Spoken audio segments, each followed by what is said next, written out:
Fresh topic पढ़ने जा रहे हैं, फोटो इलेक्ट्रिक इफेक्ट। ये है एक मेटालिक सरफेस। किसी मेटल का सरफेस का स्ट्रक्चर इस तरह का होता है।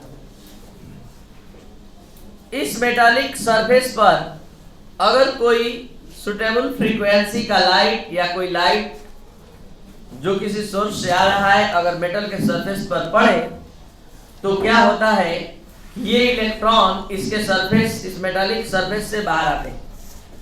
तो सबसे पहले आप लोग को थोड़ा हम मेटालिक सरफेस का स्ट्रक्चर बता दें। मेटालिक सरफेस का जो स्ट्रक्चर होता है उसमें मेटालिक आयन और इलेक्ट्रॉन के बीच एक सर्टेन फोर्स एक्टिव होता है जिसको मेटालिक बॉन्ड कहते हैं। ये मेटालिक बॉन्ड मेटालिक आयन और उसके द्वारा लॉस किए गए इलेक्ट्रॉन के बीच होता है।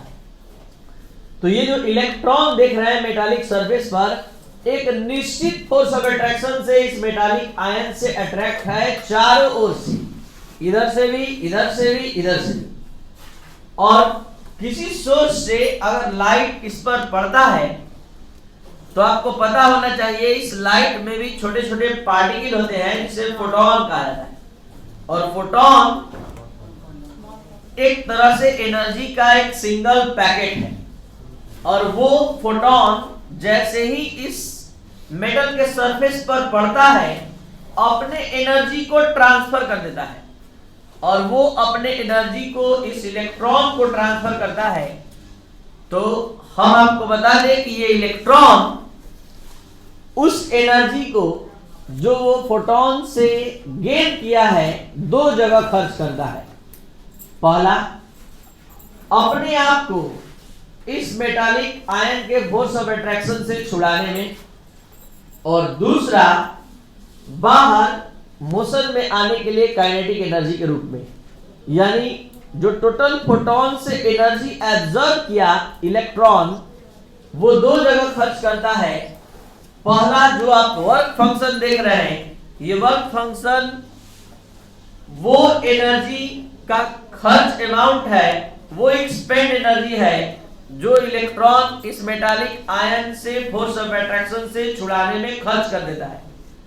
और दूसरा मोशन में आने के लिए काइनेटिक एनर्जी के रूप में इसके शेष एनर्जी का खर्च हो जाता है। इट मींस टोटल जो फोटोन की एनर्जी है जो इलेक्ट्रॉन को ट्रांसफर किया वो दो जगह खर्च होता है। पहला अपने आप को फोर्स ऑफ अट्रैक्शन से छुड़ाने में, और दूसरा मोशन में आने के लिए काइनेटिक एनर्जी के फॉर्म में। तो यहां पर आप जो टॉपिक पढ़ने जा रहे हैं उसका नाम है फोटो इलेक्ट्रिक इफेक्ट। जब कोई सुटेबल फ्रीक्वेंसी का लाइट किसी मेटालिक सरफेस पर पड़ता है तो मेटालिक सरफेस से लाइट निकलता है, इलेक्ट्रॉन निकलने लगता है। तो इस फेनोमेनन को फोटो इलेक्ट्रिक इफेक्ट कहते हैं।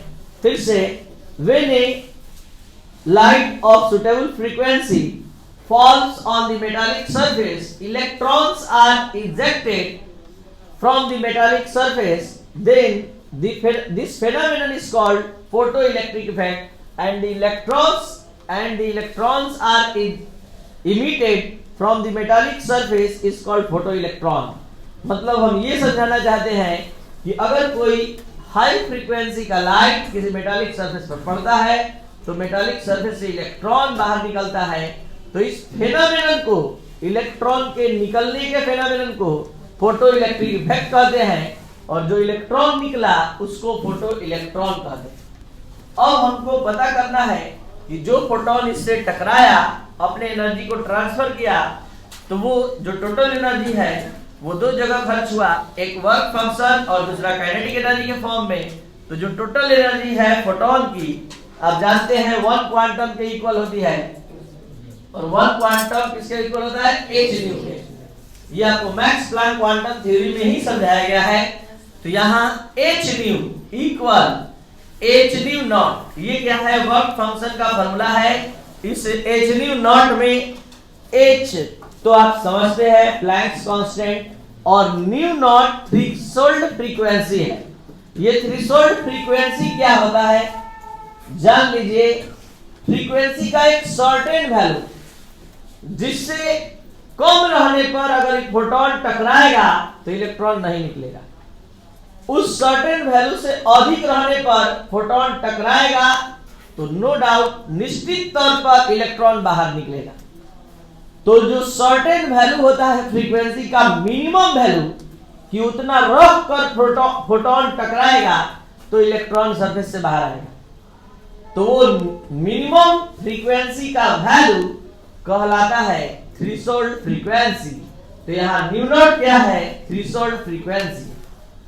और H तो आप जानते ही हैं प्लैंक्स कांस्टेंट। और kinetic energy half mv square, तो ये काइनेटिक एनर्जी है उस इलेक्ट्रॉन के लिए। तो यहाँ पर हम काइनेटिक एनर्जी का वैल्यू निकालना चाहते हैं, तो ये इधर आ गया, तो आपका हो गया kinetic energy equal h new minus h new not. h हमने कॉमन किया, new minus new not. New normal frequency है जो आप जानते हैं, और न्यू नॉट जो है वो थ्रेशोल्ड फ्रीक्वेंसी है। फ्रीक्वेंसी का वो वैल्यू जितना रख कर कोई फोटोन टकराता है और तब वो इलेक्ट्रॉन को बाहर निकालने में सफल होता है। अगर उससे कम वैल्यू होता है तो इलेक्ट्रॉन सरफेस को छोड़कर बाहर नहीं आ पाता है, क्योंकि उससे कम एनर्जी देगा तो ये इलेक्ट्रॉन इस फोर्स ऑफ अट्रैक्शन से अपने आप को छुड़ा नहीं पाएगा और वो वहीं रह जाएगा। तो यहाँ उस फ्रीक्वेंसी के उस मिनिमम वैल्यू को हम क्या कहते हैं? Threshold frequency.